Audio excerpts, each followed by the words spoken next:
What the hell just happened? Offensive football fans are just waking up from their couches covered in a white sticky substance, wondering how they just spent the last 2.5 hours because they blacked out. But when they checked the box scores, the flashbacks began. Oh god, the passes, yards after catch, Heisman votes pouring in. It was glorious. But now, just a faint memory. So let me jog that memory for you. Let's go back to 2016. Back to the greatest offensive performance in a young Patrick Mahomes' career. First, this game comes with a little bit of backstory, but I promise we're gonna breeze through it. But you need this backstory, and it's really about Texas Tech at the time. We were now deep into a young Cliff Kingsbury coaching career, as he was starting year 4. But he had this young, promising player by the name of Patrick Mahomes, who was starting his 2.5 season after taking over midway through 2014. And in 2016, the Big 12 as a whole had some major problems, most of which are all on defense. I mean, did it make for exciting games? Sure, but defensive secondaries let so many people through unscathed, it was cited in the European border policies.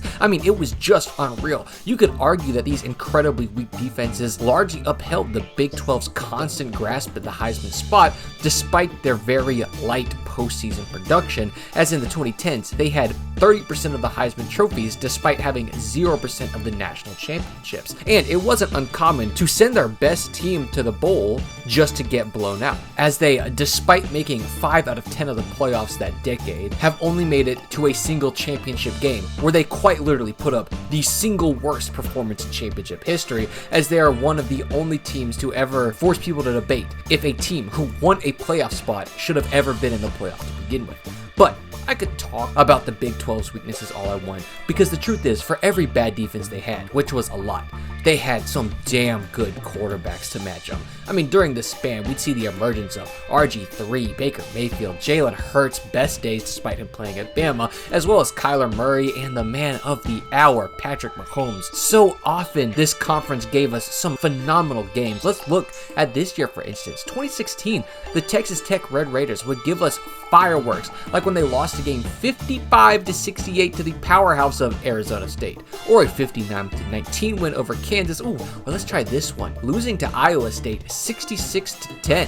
So when you got into this conference, you knew that there were going to be points scored, and there would be lots of points scored, unlike the Big Ten West. But let's kind of work through this Red Raider roster, because the notable NFL players were Patrick Mahomes. Yeah, that's literally it. Cameron Baston would get some fringe special teams play in the CFL. Cowdy did a couple years with the Texans before being shipped to the UFL, and Derek Willis played 5 NFL games with the Browns in 2018, and the defensive players didn't have much more NFL talent. But that wouldn't stop a promising Mahomes from dragging them across the finish line, as he showed off his gunslinging ability game 1 as they demolished their home opener, while Mahomes threw for a casual 483 yards and 4 touchdowns before letting his backup into the game halfway into the third quarter. Yeah, he put up those stats in 39 minutes of game time. And they would take on Arizona State, where despite Mahomes' best efforts throwing all over them for 540 yards and 5 touchdowns, as well as running for another 40 yards and 1 touchdown, the turnstile defense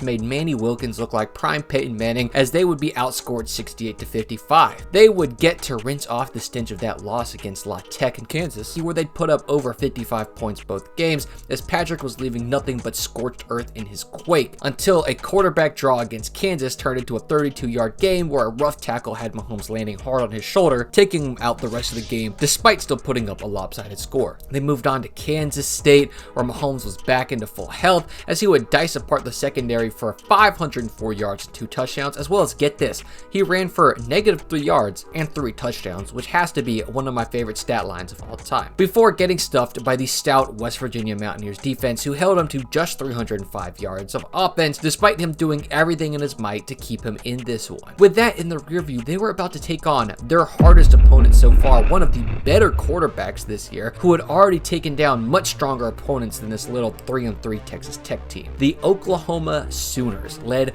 by Baker Mayfield. Now, in the NFL, Baker has been a little bit above average but middle level quarterback, but don't let that get you twisted about who this guy was in college. Presenting a much more balanced offensive attack than Texas Tech, Mayfield still had some absolutely unreal games. Yes, they started off 1-2, dropping their first 2 games to ranked opponents. He would piece apart a TCU team, passing for 274 yards and 2 touchdowns while running for 2 more, as well as handing it off to a star-studded running back core in Joe Mixon and Samaje Perine, as this unit would continue to roll through Texas and Kansas State, coming in at 4-2 as the future Heisman of Baker Mayfield was staring down those Red Raiders and what they thought was going to be an easy win. And as the opening kickoff ensued, the stage was set for one of the most unexpected offensive masterclasses of all time. But at first, it looked like that was going to be the case for Oklahoma alone, as 3 Mayfield passes to cover 76 yards was all it would take to get the first points on the board,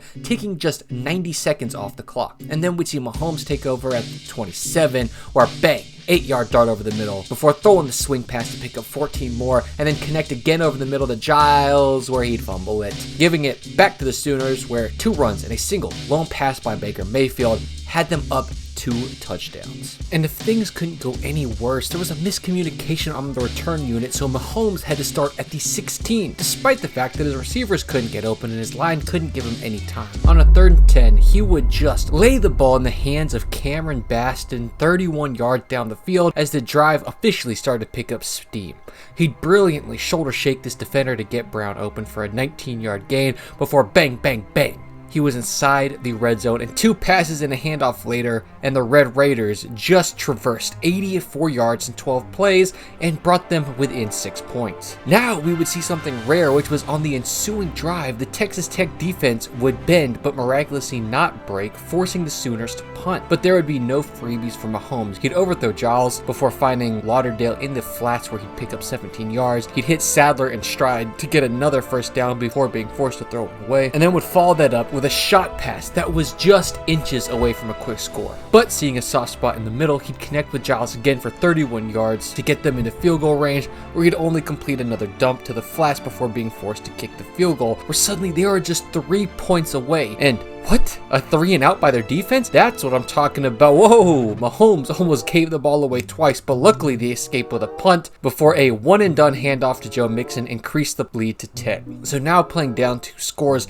Mahomes would have to get on his horse. Piece by piece, pass by pass, 14 plays, 75 yards later, Mahomes found a way to pull the game within 3. Of course, that didn't mean Oklahoma would just roll over and die, as they put together a 69-yard drive before settling for a field goal to give it back to Mahomes, who would throw it into the traffic. This time, it would not be dropped. Now, Oklahoma had it and were driving. And before you know it, they were about to attempt a 4th and 1 from their own 20. If they get it, they're liable to turn this into a 13-point lead and slowly pull ahead. But Joe Mixon takes the handoff and gets stuffed with under 2 minutes left. And now we get to see a glimpse of future Mahomes' NFL career. 8 plays, 80 yards, only 2 incompletions, and in a timely 1:26 seconds, he gave Tech the miraculous lead over the Sooners before half. That was until Baker would complete 2 passes to Westbrook and Baskin in 20 seconds to keep that lead going into half. But with a score of 30-24, would you believe it if I said that this was the slow half? Yeah, that's right. The Tech offense would get a quick 3 and out to start the second, and here we go. The Sooners strike first with a 6-play drive capped off by 2 20-yard passes by Mayfield to go ahead 13 points. Mahomes would respond in kind, 9 plays, 8 of which were passes to cover 75 yards with this perfect pass to Davis to bring them back close. OU would replay the favor in kind in only 5 plays and a gorgeous one-handed grab from a wide open Mixon that he would take all the way to the house, as Tech would continue to have to play from behind. And in this half alone, 5 drives, 40 plays, no critical errors, as Mahomes was slicing and dicing this Oklahoma defense for everything they were, exposing their schemes, finding their holes in the coverage that best lawyers couldn't find in the contract, extending plays. He was doing it all and just needed his defense to get a single stop. But in the 5 drives and only 31 plays Oklahoma had, they scored every single time as well. The running game from Joe Mixon was simply overwhelming as he trounced the Raiders for 263 yards on the ground, as well as receiving another 114 yards from Baker, who threw for 545 yards and 7 touchdowns on what would be one of the best games of his illustrious career. And he needed that best game, because on the flip side, we would get this unreal stat line. Patrick Mahomes passing yards, 734, tying the most passing yards ever thrown in a college football game. The difference from the previous holiday record was that Mahomes complemented his passes with another 85 yards on the ground, meaning by himself he put up 819 yards of offense. That's more than some teams will get across 3 games, much less from a single player. Heck, his yards alone were only 35 less than the entirety of Oklahoma's offense as he fought and clawed to keep them in this game and set the most ridiculous college football record you've ever seen that I'm pretty sure will never be broken in a loss. And as a little bonus factoid, both times a player has thrown for exactly 734 yards, they lost the game. So establish the run, consider subscribing, and peace.